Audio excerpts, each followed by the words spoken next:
April the 15th, 2001, on or about. I don't really remember all of the details. It's been almost a quarter of a century ago, and time, it dulls your memory. But I don't intend or mean to provide any exaggeration or inaccuracy. It was a beautiful spring day. My neighbors, the ones I liked really well, they had invited me over for a cookout that afternoon. And the neighbor from across the street was also invited, as were others. It was a great afternoon. Everything was going well. The food, the camaraderie, everything was great. And someone suggested, "Hey Earl, let's go sing karaoke." And we all moved into my living room where I had a karaoke system. However, one guy, he was not in the mood for festivities. Nice guy, but troubles with the wife. You know how that gets sometimes. You just want to sit and think things out. Everyone else, we sang. The night went on, no problems, just merriment and happiness. That was until my door was opened up by an angry, Rubenesque woman whom I had never met before, and with a seemingly limited vocabulary of expletives. She just opened up my door uninvited, helped herself into the living room of my castle.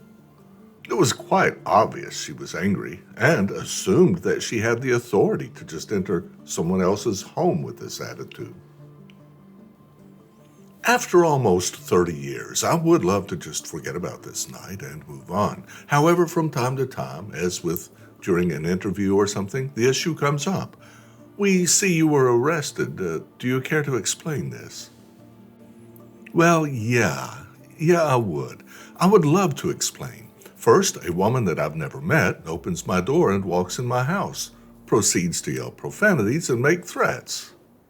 Second, the woman calls me on the phone, admits her errant ways, and apologizes, asking for forgiveness. I tell her, write a letter of apology and we'll forget about it.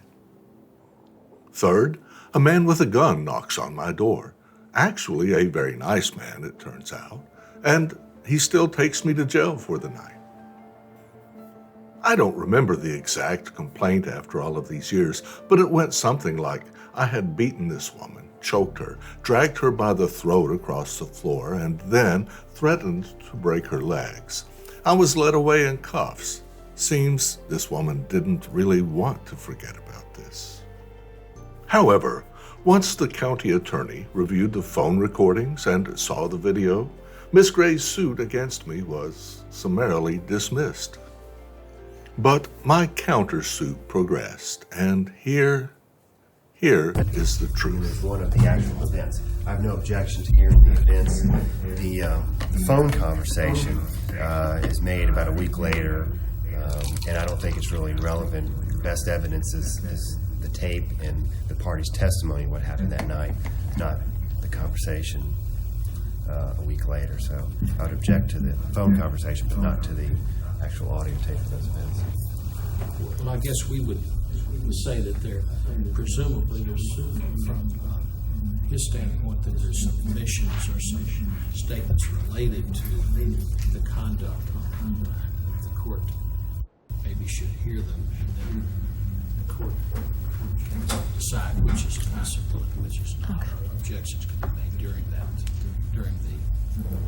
Judge, I think that indeed the tape could be used to impeach my client if she, says something contrary to what's on the tape.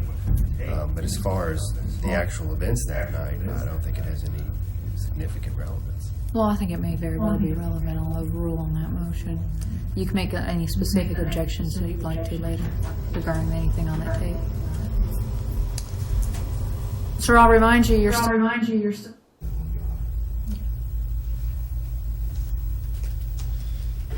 What is the other? The other is a phone call Donna Gray made to me on Thursday the 19th, apologizing for her actions and asking me to drop charges against her. Does it relate to this incident that Yes, we're sir, it does. testifying about? It certainly does. And who are the people that are on this recording? Only she and I knew one. Judge, I'm going to object again.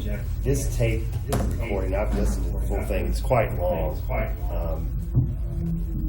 I think the evidence will show that she called.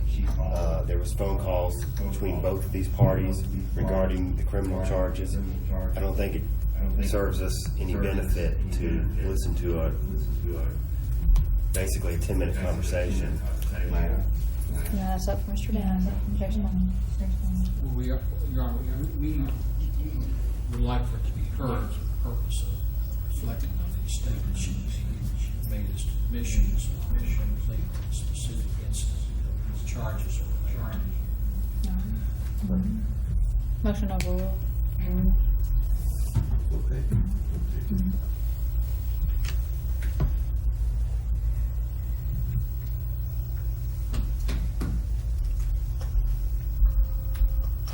Hello.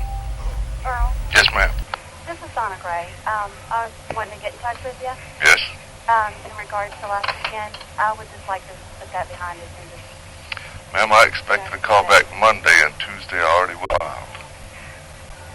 I've been leaving messages both days. Ma'am, I did not get a message Tuesday before I got home and went down there. Can you drop the charges? I will drop the charges if I receive a full written apology. Okay, what do you want? Ma'am, you know exactly what happened that night. I'm sorry? You know exactly what happened, and I will take a full apology for everything. Nothing less. I'm not understanding. Okay, I should not need to tell you what you did that night, correct? Oh, no, wait a minute. I guess, no, I'm not asking you about that part. I'm asking you what you want in the writing part. You want what I did and what else? I want a full apology to include in I detail. do apologize to you verbally as well, okay?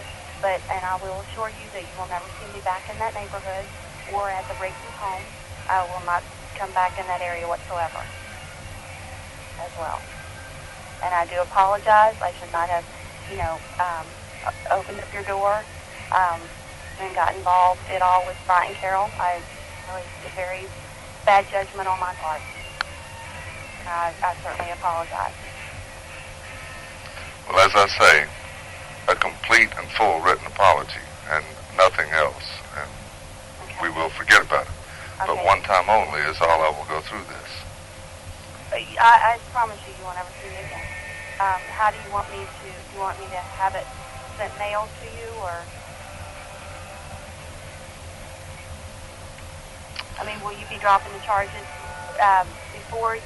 I mean, if I put it in the mail, it won't be there until tomorrow. Before I put it in the mail, and then you won't have it until at least Saturday or possibly Monday.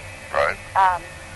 Are you going to be waiting until after that time before you drop the charges, or? Well, I will wait until I receive a letter. And Okay. it must. Donna, I want to make things clear. I'm not being an ass about things. No, I understand you. I want a total apology for every single detail. I don't want just a blanket apology. Because the 911 call or whatever is on record, that goes against this address. I want things documented, and this will go to the court system. So it must be complete. And I will only do this one time. Okay, but I guess I don't. See, here's the only thing I'm concerned about is that. Just a moment, let me turn this off, okay? Okay. I guess the one concern that I do have is that I know things got rather heated and out of control that night, and I don't know that I'm going to remember everything exactly how you remembered them, and therefore I'm concerned that I would get everything covered in the apology letter that you want covered, or that you want stated. Well, you know for facts that you came in here uninvited, opened my door, walked in, yelling and screaming in a very violent and threatening manner. You know that. I don't Well, like it. or as I said, I did use bad judgment. Well, Okay, let's get and back to the main I've thing learned here. a very, very valuable lesson, and I can assure you that would never happen again in anyone's home, much less yours, and I will not be returning to that area. I have cut all ties off with the Riggses as well. Well, that's none of my concern, so let's get back to the main point. I asked you 3 times very politely to leave. Very politely. as I stated, ma'am, you need to leave. I did not threaten or yell at you in any way. And as far as choking you, I used one hand and pushed you out this door. I did not choke you at all. Do you agree that your hand was on my neck? My hand was not on your neck, ma'am, and everyone here agrees with that. It was on your chest, above your breast, and between your collarbone. Now, you resisted my pushing you outdoor. And then when you were over there at Carol's, you came back across the street and put up your hands like you were going to strike me or talk, I don't know, but I put my hands up and you grabbed me then. And I had to tell you twice, ma'am, you need to let go. So I expect a full apology for all of that, exactly. And if you have any disagreements or anything to the contrary, we'll just forget about this right now. Okay. May I ask what you charged me with? Yes, ma'am. 508.050 is menacing, 525.070 is harassment, 511.060 is trespass in the first degree. Okay. I'm not familiar with all the stuff. What takes place? Do I just get a summons to court? Or... Assuming that you don't want to apologize, that's correct. We go to court. Oh, no. Okay. I'm just asking what, I guess I'm not, because, you could still go ahead and, and do that, and you may not be able to drop the charges. I don't know. If the court would agree to drop the charges, even if you went in and asked them to. So that's what I'm just, asking how this all plays out. This is not a domestic violence case. So either Correct. one of us Right. have the right Yes. to press or drop whatever we want to or wish Okay. to. Yeah, because I know it's not domestic violence because we don't know each other at all. That's correct. Because we have no contact. Right. Okay.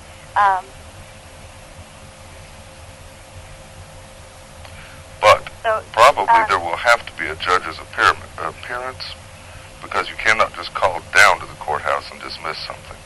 okay. You'll have to speak to the county attorney and probably have to appear before the judge and have it documented that yes, I have agreed to drop charges and yes, you agreed to the letter and we introduce that as evidence.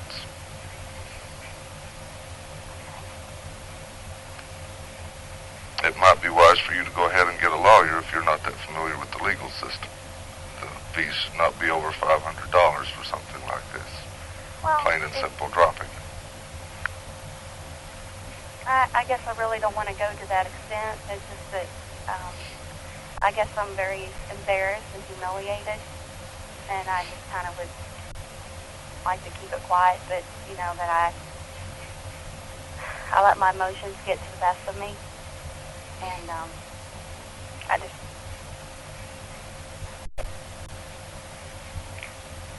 Earl, I know this doesn't matter to you, but I'm a Christian, and I know what I did was wrong. And I've asked God to forgive me, because that is not my typical behavior, and I'm ashamed of it. That's how I know the risk is through church. And I just want to drop the whole thing. I don't want to go through, the embarrassment of court or anything. I do have the money to do it, if I had to do that, but I really don't want to do it. It's very embarrassing and humiliating to do that, and I just want to apologize to you and just call it quits. Well, unfortunately, we probably will have to appear, but I will promise you this. If I receive a full apology... What does the letter do? Pardon? I don't...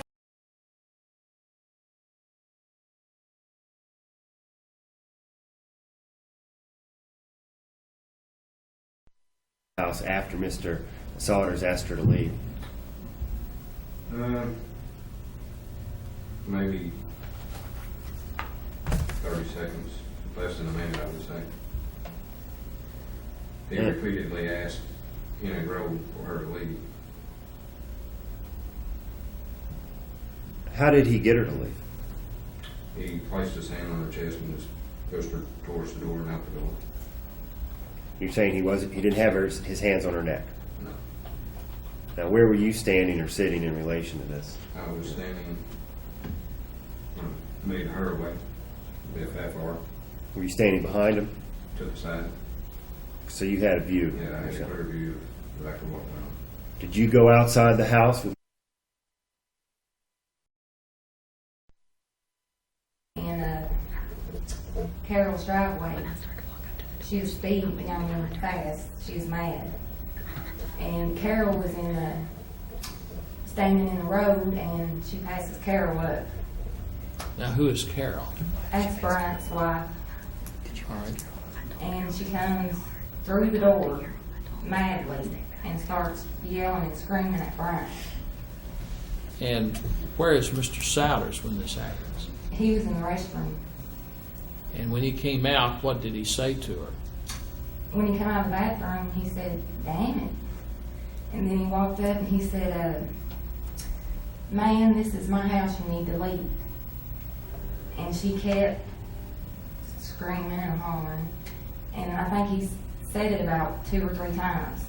How far did she get into the house? She was probably, 10 foot in the house. I mean, she was in the house How many times did Mr. Souders tell her to leave? 2 or 3 times. Nicely. I mean, ma'am. It was ma'am. You need to leave. And did she leave? Nope.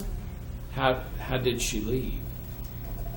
Earl put his hand right above her breast and kind of pushed her out the door. All right. Did you see her outside? Did you see anything that she... And welcomed herself in somebody else's home, raising heck with Brian. And we was not doing nothing. I mean, we was singing karaoke. She was uninvited. Now, how long did you say it took before Miss Gray left that night? Did she leave immediately? Did it take a minute, 5 minutes, or? I say she was in there 3 to 5 minutes, I reckon. I mean, long enough for Earl to ask her 3 times, "Ma'am, this is my house, you need to leave." What was her intent? Why did you think she was in there?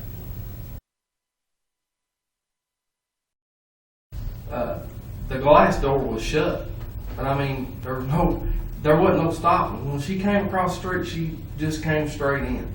And did you see or hear Mr. Souders request that she leave? Well, later, he was in the bathroom at the time. All right. And what did he do when he... Well, she came in and was giving Brian a hard time, cussing him and this and that and other, get home and all that. Well, when he came out of the bathroom, he's like, "Damn, what's going on, And he said, "Ma'am, you need to leave." And she never even turned around and looked at him. And he said, "Ma'am, you need to leave." And she just kept right on. And finally he said, "Ma'am, this is my house. You need to leave." And then he escorted her outside. Did she make any statements to him? Yeah, she cussed him. I think she said, "You're effing choking me," or something like that. All right. And then did you see her outside do anything to Mr. Souders? Over to my car, which was in the address of 221, was across from this address. I went back to the car and I grabbed the phone because I'd already yelled that I was going to call the police, and I did call the state police. 911 is state police in Richmond was the ones that answered, and I told them where I was and what was happening, and they dispatched the local police to come there. While I was still in the street at the time. Of course, I was quite shaken and I was crying. And she had shown the flashlight on me because I had told her that he had choked me and stuff. And she called for an ambulance. And then after they got there, they looked at my wrist and my neck, and I told them that I didn't want any treatment, that I just wanted to go home.